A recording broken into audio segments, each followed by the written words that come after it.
So my name is Cian Spartan, and I was thinking today about the future of Marvel Champions.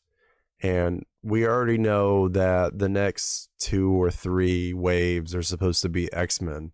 And I wanted to, guess on who would be next. And I think easy ones, to me at least, would be Iceman, Beast, and Angel.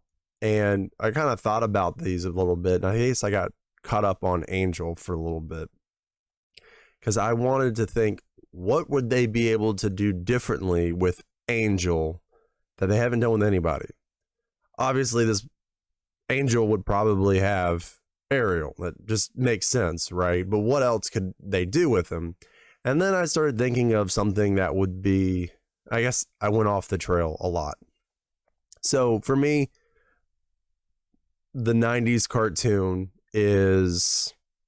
that's the gold standard where it comes for X-Men for me, right? I understand everyone else has their own preferences on how they enjoy the stuff, but it feels like the Mutant Genesis felt like it was a love letter to the 90s cartoon.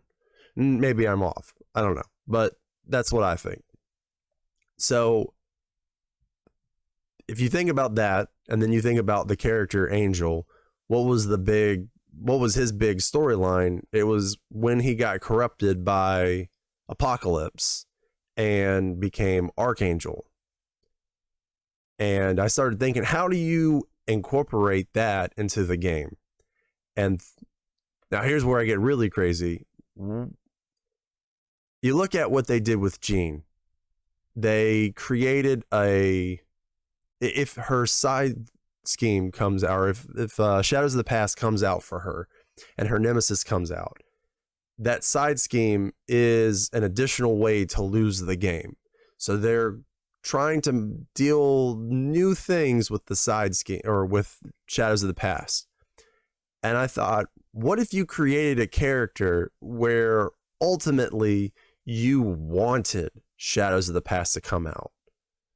So, and I think they kind of did that with Cyclops. I think he has the best Shadows of, like, his nemesis, or I'm sorry, his side obligation, where it automatically takes the visor. If the visor is at the bottom of the deck, I mean, that's a win for you, because you just exhaust, you get rid of lost visor, and now your visor is pretty much in the game.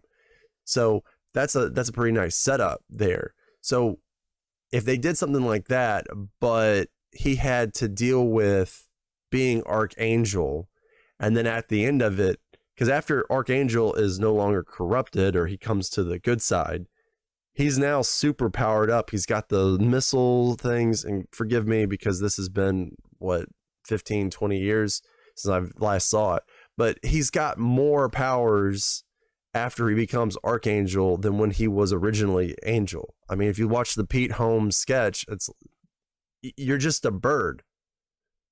I mean, it's not even something you have internally. You're just a bird. So I think that would be really interesting if you had something like the Ironheart character, who she goes through upgrades and she improves throughout the game. I think it'd be really interesting is once you get past either your obligation, or you get past your nemesis, that you become something that is extremely, extremely powerful. I think the issue there would be trying to chase that card so much that if you're playing it in single player, you're ultimately going to lose. But before we started playing the X-Men, it really felt like the X-Men were supposed to be this giant team. And I think that if they were to do something like this with Angel, that would just help with it. But I don't know. What are your thoughts? Do you think I'm crazy? Do you think that it could work, what I'm talking about? I mean, again, there are other characters besides Angel I'm assuming it could work for, because let's face it, if Angel is coming out, he's pretty much concrete. Like they're not gonna change anything about him. They've already gone past that mark. So, but again, let me know what you think, and I'm interested to hear your thoughts.